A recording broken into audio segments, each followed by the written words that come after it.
Hello students, good morning. Once again I welcome you in the today's science class. Better last time we study about the storage, treatment for storage.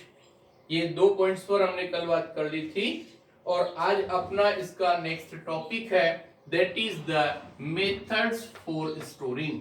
जो भी आपकी crop cultivate होकर harvest होकर पहुंची है उसको किस तरह से स्टोर किया जाए, क्या प्रोसेस होने चाहिए, क्या प्रिकॉशंस होनी चाहिए, उसके बारे में बात कर रहे हैं हम। Small quantities of grains at home can also be stored in the metallic or clay container. देखिए सबसे पहले हम घरों के अंदर जो रखते हैं ना अपने, मतलब फॉर डोमेस्टिक पर्पस,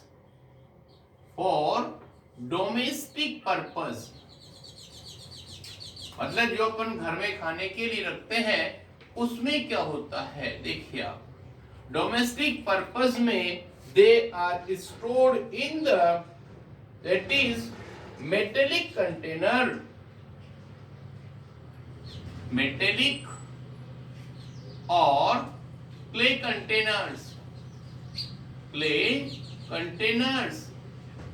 या तो हम मेटेलिक कंटेनर में स्टोर करते हैं या क्ले कंटेनर में स्टोर करते हैं, और उसके बाद अगर वो नहीं होता है या फिर store in the jute bags, that is jute bag, जिनको अपन कॉमन लैंग्वेज में सेक्स बोलते हैं, बोरीज बोलते हैं, वो जूट बैग के अंदर भी स्टोर करके रख देते हैं।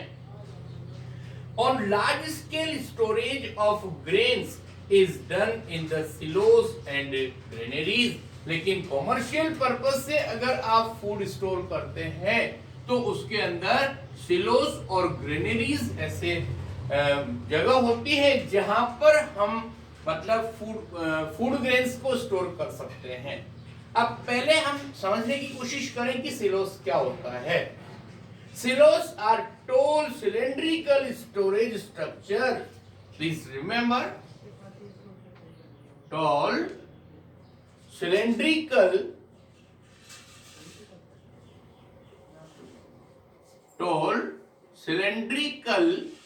please remember storage structure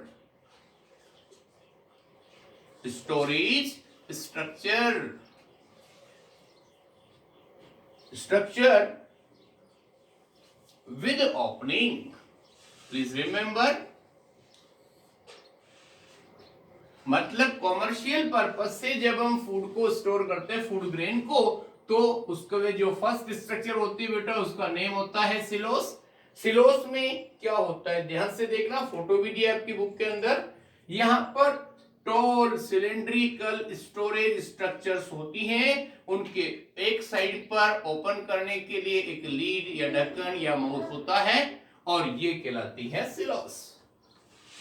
They can store different stock of the food grain at different level. ये अलग अलग साइज के हो सकते हैं, जितना फूड ग्रेन होगा उसी हिसाब से इसको कम ज्यादा किया जा सकता है। तो हमारे कहने का मतलब क्या हुआ कि जितनी अमाउंट फूड ग्रेन की होती है ना उसी साइज के सिलोस हम यूज करेंगे। और ध्यान रखना, when we required grains can be taken out from these openings, तो जब भी हमें जरूरत पड़ती है ओपनिंग को ओपन किया और उसमें से फूड ग्रेन्स निकाल लिए जाते हैं।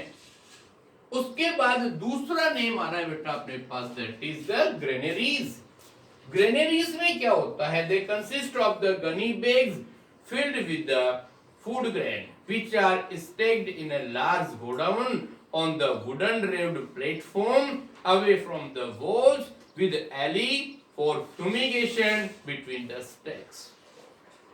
हम बात कर रहे हैं बेटा जो ग्रेन गोडाउन्स जो होते हैं वहां पर एक्चुअल में ऐसा अरेंजमेंट होता है कि बड़े बड़े ब्लॉक्स होते हैं, नीचे की तरफ एक बहुत बड़े वुडन प्लेटफॉर्म्स होते हैं, उसमें फूड ग्रेन्स को पूरी सैक्स या बोरियों के अंदर भर करके और उन प्लेटफॉर्म के में एक के ऊपर एक बहुत सारी जो है गनी बैग्स या जूट बैग्स के अंदर पैक करके और फूड ग्रेन्स को ऐसे स्टोर कर लिया जाता है। ध्यान रखना ये नीचे ग्राउंड लेवल से थोड़ा सा ऊपर उठा हुआ है और इसमें एक प्लेटफॉर्म से दूसरे के बीच में जो वो गैप होता है फ्यूमिगेशन के लिए, कोई जो भी एयर वगैरह प्रेजेंट होती है तो उससे दम घुटने वाली सिचुएशन नहीं हो, कोई भी जो पेस्टिसाइड इंसेक्टिसाइड अगर अपन डालते हैं तो उसकी वजह से उसमें भी कोई ट्रबल नहीं हो, तो इन दोनों के बीच में भी प्रॉपर गैप होता है और ये सारी बात किसमें होती है, इन द ग्रेनरीज। तो ध्यान रखना इस तरह की हम बात करते हैं। उसके बाद एक बहुत इंपॉर्टेंट बात बता रहा हूं मैं आपको, you know perishable food. Perishable food का मीन्स होता है food such as the fruits और vegetables. Please remember, perishable food, perishable food that can spoil with time, food that is spoil if with time if not used, with time if not used। मतलब अगर आपने उसको consume नहीं किया तो time निकलने के साथ साथ वो खराब होना शुरू हो जाते हैं, उनको बोलते हैं पेरिशेबल फूड। और उसके एग्जाम्पल है बेटा आपके पास में, दैट इज द फ्रूट्स। और दूसरा नंबर आता है आपके पास में vegetables, that is the vegetables. और इनको रखने के लिए कोल्ड स्टोरेज होते हैं, that is the cold storage. Cold storage में स्टोर किया जाता है इनको।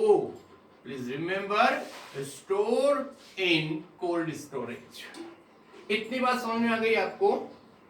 और उसके बाद हम एक नई टर्म आपके नोटिस में ला रहे हैं, that is the green revolution. Green revolution क्या होता है देखिए आप, please look here. The Green Revolution referred to the dramatic increase in agriculture productivity due to use of improved variety of the seed. Please remember, इसको एक छोटी सी term आप याद रखेंगे, dramatic increase in agriculture. Please remember, dramatic increase in dramatic increase in agriculture productivity, agricultural productivity,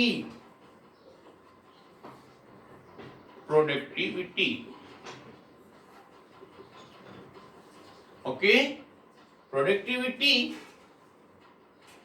due to use of improved variety of seeds, due to improved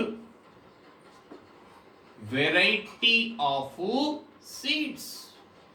इसका means ये हुआ कि कुछ मॉडर्न टेक्नोलॉजी को use में लिया गया, improved variety of जो सीड्स को काम में लिया, जिससे क्रॉप प्रोडक्शन बहुत ज्यादा इंक्रीज हो गया, तो उस प्रोसेस का हमने नाम दिया that is the green revolution. ध्यान से देखना बेटा।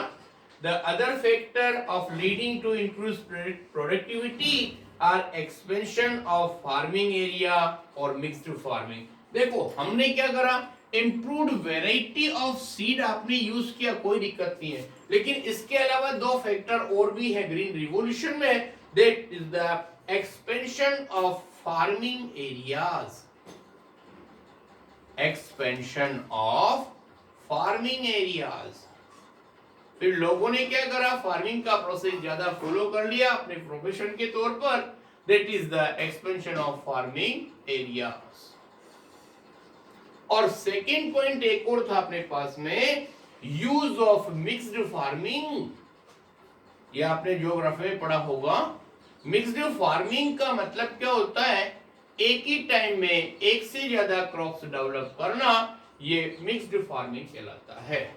This is the expansion of farming areas, mixed farming. इसमें 2 साइंटिस्ट के नेम आ रहे हैं बेटा, डॉक्टर नॉर्मन बोरलैग और एक एमएस स्वामीनाथन। इन दोनों साइंटिस्ट ने क्या करा बेटा, इन्होंने एक सीड तो मेक्सिको का ले लिया कंट्री का, और दूसरा इंडिया का लोकल सीड, दोनों को हाइब्रिड करवाया गया, न्यू सीड प्रोड्यूस किए गए, और उससे disease resistance variety of seed develop हुआ, ज्यादा प्रोडक्शन मिला, और sufficiently we are become self depend on in the production of the crops।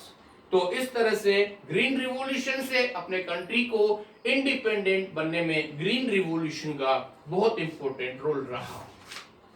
Okay, this is enough for today, thank you very much.